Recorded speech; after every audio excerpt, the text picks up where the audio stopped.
Louisville, Kentucky. So my first time in this state, know nothing about this place. The only reference I have to mind is Kentucky Fried Chicken that existed in Brazil when I was a child.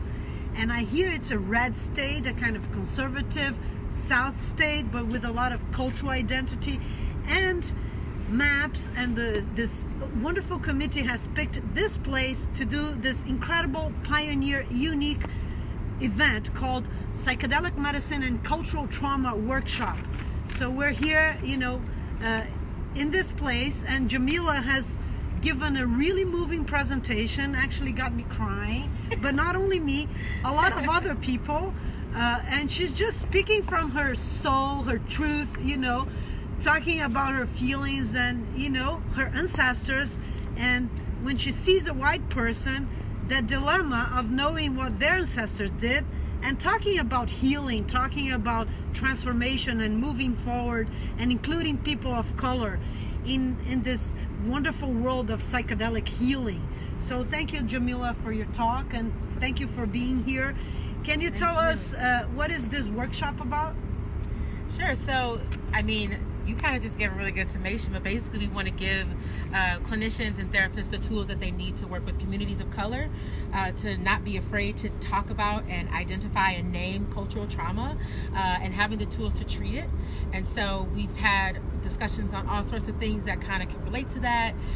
We've talked about the importance of integrating spirituality and bringing it back to kind of a spiritual context. We've talked about white privilege and white fragility. We've talked about, racial trauma in communities of color. We've talked about Native Americans and indigenous land. So all of these sorts of things are really important if you want to do this work. And we really hope that we've given people the tools that they need to go out and do this work when they leave the training.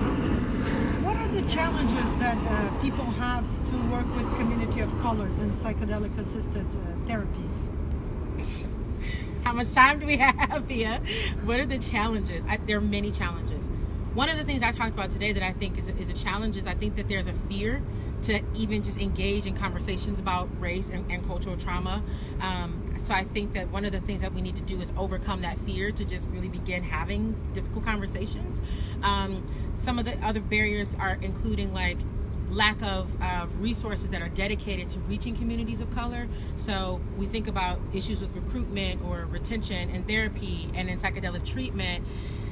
There needs to be deliberate attention given to these resources and to these populations, and I think they're just lacking because we're not proactive enough in thinking about, what does this flyer look like? What are some of the things that we should say in the advertisement? What should the language say? How do we tailor the study to make it conducive for people of color? That proactivity has not really been happening on the front end of things.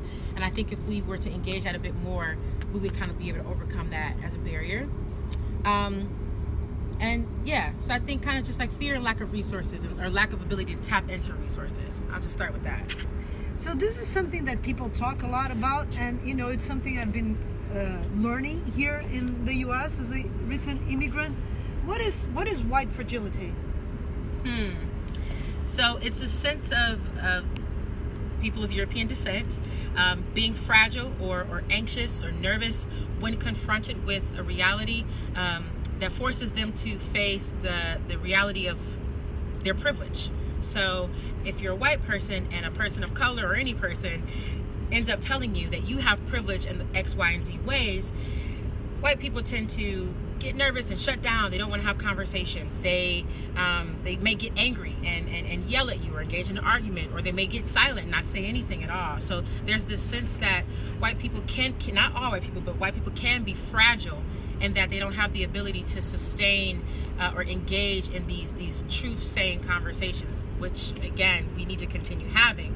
But if the fragility is so rampant, people are afraid to have the conversations, and then the truth doesn't come forward. So yeah, definitely very challenging conversations. And I feel here in the US there is this real legacy of a trauma, of a race war and a race trauma, and generations of a kind of feeling that this conversation has not been well held, and it's time for change.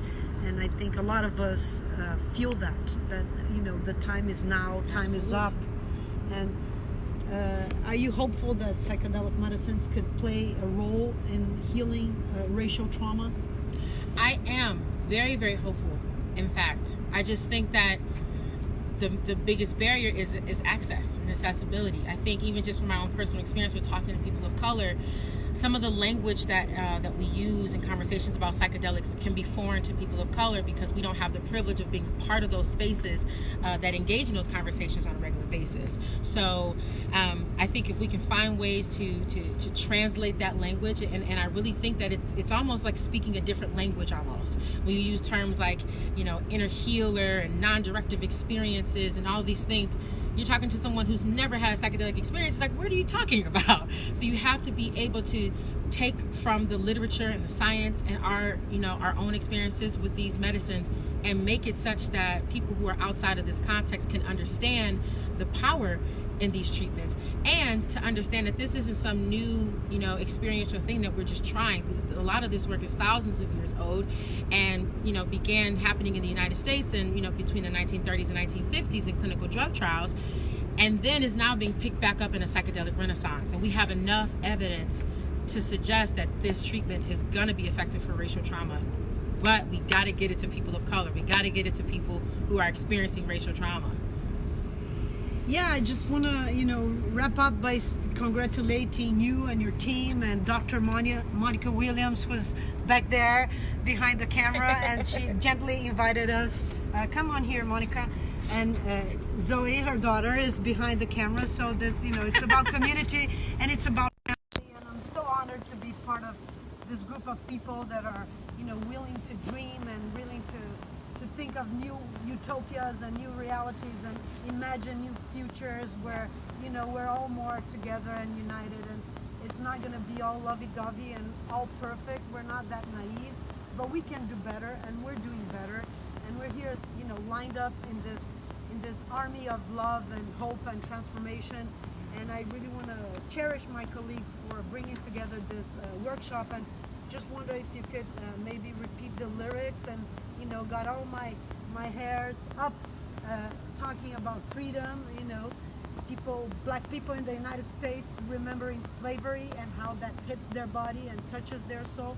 Can you just say those lyrics about that song that Sarah danced about freedom? Oh yeah, the lyrics are, oh freedom over me, and before I be a slave, I be buried in my grave and go home to my Lord and be free. It's about liberation. It's about freeing the souls and the spirits of folks who have been subject to trauma, racial trauma, cultural trauma, community trauma. We just want to be free. And I believe that psychedelics has the propensity to bring us that healing. But we have to focus on dissemination in communities of color. Ashe from the underserved states all over to the globe. Big hug from Bia and Jamilah in Louisville. Keep on tuned.